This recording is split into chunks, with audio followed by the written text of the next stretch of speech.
Imagine this. Ethiopia, a landlocked giant with over 120 million people, launches a bold military strike to seize Assab, Eritrea's key Red Sea port. What happens next? A swift victory? A brutal war? Global backlash? Or an unstoppable domino effect that reshapes the region? Today, we're breaking down this explosive scenario, its history, military reality, and the global response. Buckle up. This is not just a theory. This is a geopolitical firestorm in the making. To understand Ethiopia's Red Sea ambitions, we need to rewind. Eritrea was colonized by Italy in 1890, becoming a hub for Italian ambitions in East Africa. But after Italy's defeat in World War II, the British took over Eritrea in 1941, administering it until the early 1950s. During this time, the question of Eritrea's future became a hot topic. Based on colonial boundaries, Eritrea deserved independence. But the UN, mainly influenced by the US and Britain, decided to federate Eritrea with Ethiopia under Emperor Haile Selassie in 1952. Eritrea was granted autonomy within the federation, but this arrangement didn't last long. In 1962, Ethiopia unilaterally annexed Eritrea, declaring it a province of Ethiopia.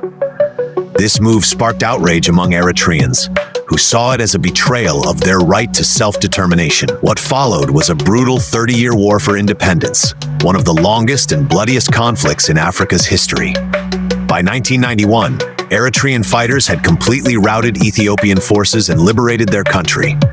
In 1993, a UN-supervised referendum sealed Eritrea's independence with an overwhelming 99.8% vote. Ethiopia, which had controlled Eritrea for less than 40 years, suddenly found itself landlocked again. Since then, Ethiopia has been dependent on Djibouti for 95% of its trade. And with a population growing at breakneck speed, Ethiopia needs more trade routes. Ethiopia's recent interest in Red Sea access isn't just about economic growth. It's also about overall geopolitical influence, and partly driven by Saudi-UAE rivalry. But there's another factor at play: domestic politics. Abiy Ahmed's government, struggling with ethnic conflicts and economic challenges, sees the Red Sea debate as a way to rally nationalist sentiment. By pushing the idea of reclaiming sea access, Abiy is attempting to unify Ethiopians under a common cause, shifting attention away from domestic crises. There is also an election coming in a year. You get the point.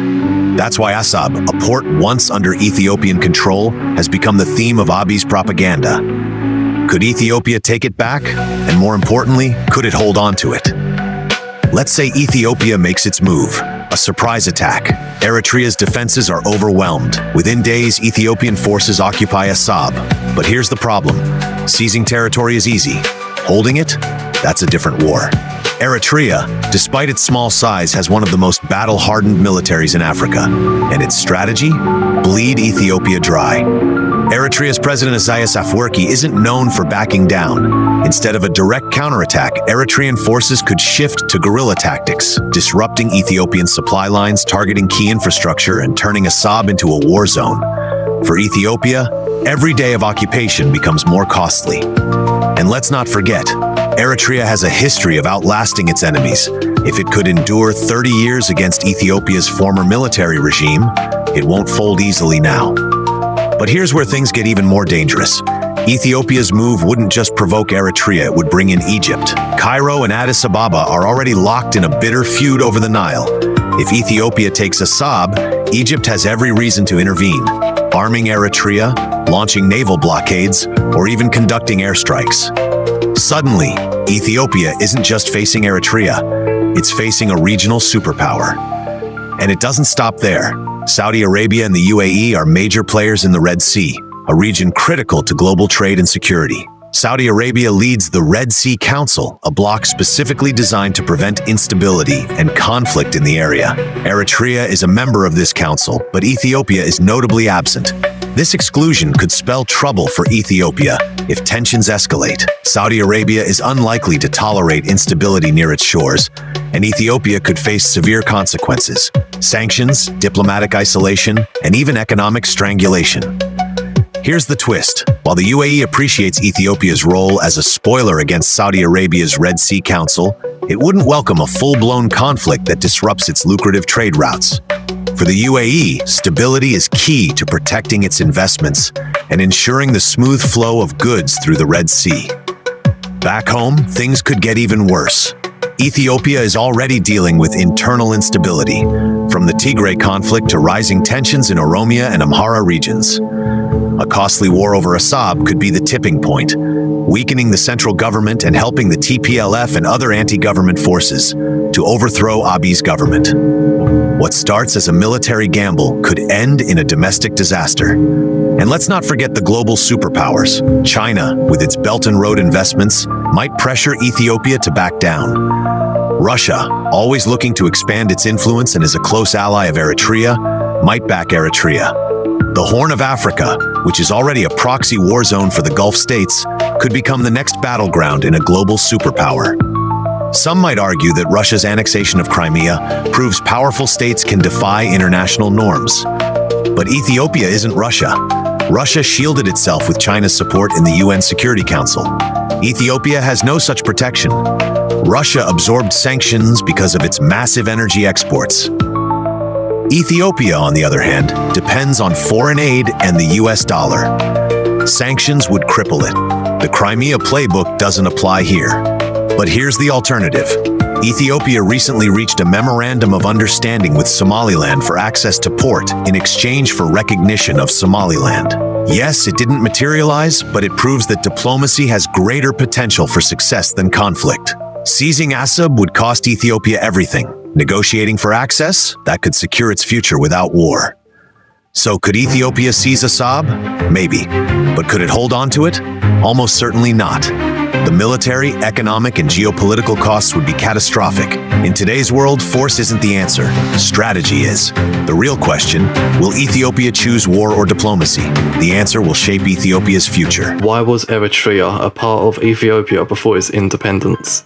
Well, sit back, relax, and let's go back in time to 1936, just after the Second Italo-Ethiopian War.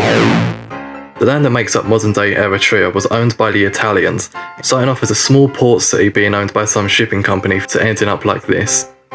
Moving forward to World War II, and we all know how efficient of an ally Italy was, so let's skip forward to 1941, where the Italians got hit hard in East Africa. The colonies there became subjects to British military administration and would continue to do so for the rest of the war and some years after. In 1947, when the Treaty of Paris came into effect, Italy renounced its claims to Eritrea, and while they were doing the temporary administration, Britain is so delighted with its administration in Eritrea that they rewarded themselves with the resources from the territory for their hard work of occupying a piece of land.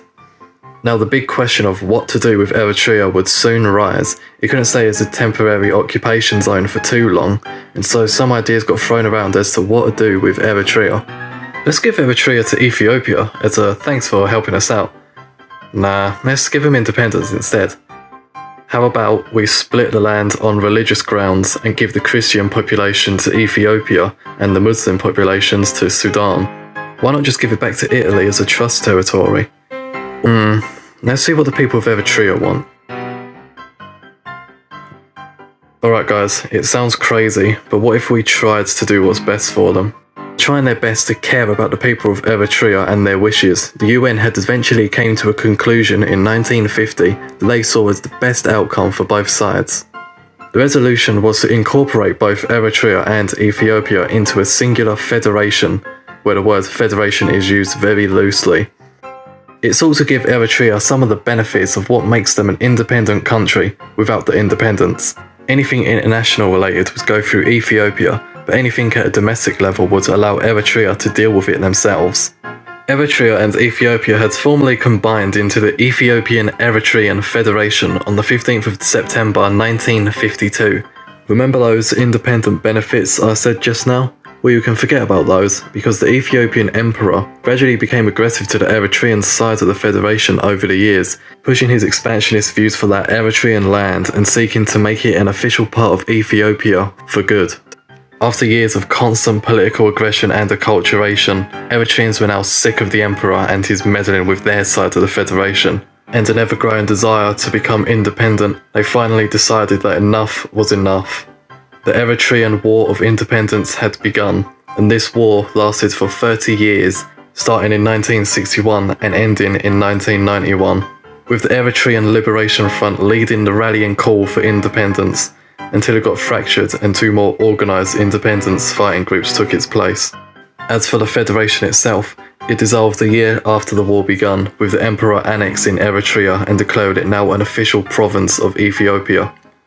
Many political stuff and countless war crimes later, the war ends in 1991 with the Ethiopian government collapsing and the Eritrean independence fighters declare independence, but they're not internationally recognised just yet. After a civilised talk between the new temporary government and the independence fighters, an agreement was finally made between the two, which allowed for the citizens of Eritrea to take to the polls to vote on wanting independence or not, which was observed by the UN.